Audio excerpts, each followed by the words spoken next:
출판업 세무가이드 김수현 세무사입니다. 오늘은 인세 지급 시의 세무신고 방법에 대해서 한번 알아보도록 하겠습니다.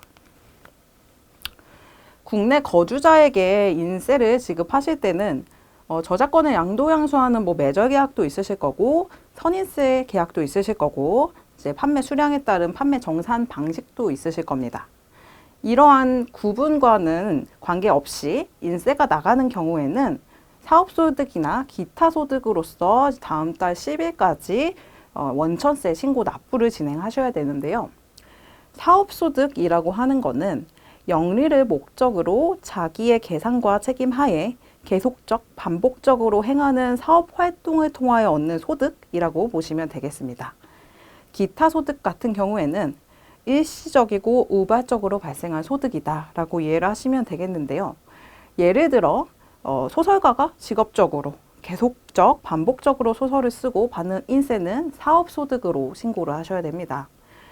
그리고 근로자로 재직하고 있는 다른 직업을 갖고 있으신 분이 사보 등의 원고를 게재하고 돈을 지급을 받았다라고 했을 때는 기타 소득으로 신고를 하시게 됩니다. 이 사업소득과 기타 소득의 구분에 따라서 원천징수 세율이나 종합소득세 신고 방법이 좀 상이하게 바뀌게 되는데요. 예를 들어 사업소득 같은 경우에는 원천징수 세율이 3.3%입니다. 예를 들어 100만 원을 지급한다라고 하시면 33,000원은 원천세로 징수하셔서 국가에 납부를 하셔야 되고 나머지 96만 7천원은 지급받으시는 분에게 입금을 하시면 됩니다. 기타 소득 같은 경우에는 8.8%인데요. 기타 소득은 이제 100%에서 60%를 필요 경비 의제라고 해서 공제를 해줍니다. 그래서 그 40%에 기타 소득 원천징수 세율 22%를 곱하면 8.8% 이렇게 계산이 됩니다. 사업소득 같은 경우에는 종합소득세 신고 시에 무조건 합산해서 과세가 되기 때문에 사업소득을 지급받으신 분은 종합소득세 신고를 진행하시게 되고 이때 이제 원천징수 했던 3.3%는 기납부세액이 돼서 납부하실 세금이 있으면 그쪽에서 차감이 되시거나 납부하실 세금이 만약에 없으신 경우에는 환급도 받으실 수가 있습니다. 기타 소득 같은 경우에도 종합소득세 신고 시 기본적으로 합산 신고를 해야 되지만 기타 소득 금액의 합계가 300만 원에 미달하는 경우에는 선택적 분리과세가 가능합니다.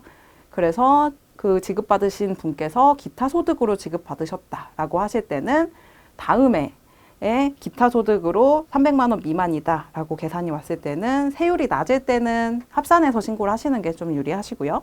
세율이 높을 때는 선택적 분리과세, 분리과세를 선택하셔서 신고를 하시는 것이 유리하십니다. 원천세 신고에서 끝나는 것이 아니라 지급 명세서를 제출하시는데요. 지급 명세서는 이 소득이 어떤 사람에게 연간 얼마나 갔는지를 작성하시는 것입니다. 사업소득 같은 경우에는 간이지급명세서 제출 의무가 있는데요. 지급일에 다음 달 말일까지 간이지급명세서를 제출하시고 정식 지급명세서는 다음 연도 3월 10일까지 1년 동안 사업소득 지급하신 분들의 인적 사항과 금액을 모아서 지급명세서를 제출하시면 되겠습니다. 기타 소득 같은 경우에는 간이지급명세서 제출 의무는 현재까지는 없습니다. 정식 지급 명세서는 1년 동안의 기타 소득을 받으신 분의 인적 사항과 금액을 모아서 다음 연도 2월 말일까지 신고를 하시게 됩니다. 이 지급 명세서 같은 경우에는 미제출 시에 가산세가 최대 지급 금액의 1% 부담을 하실 수 있기 때문에 이 부분 잘 챙겨서 신고를 하시기 바라겠습니다. 감사합니다.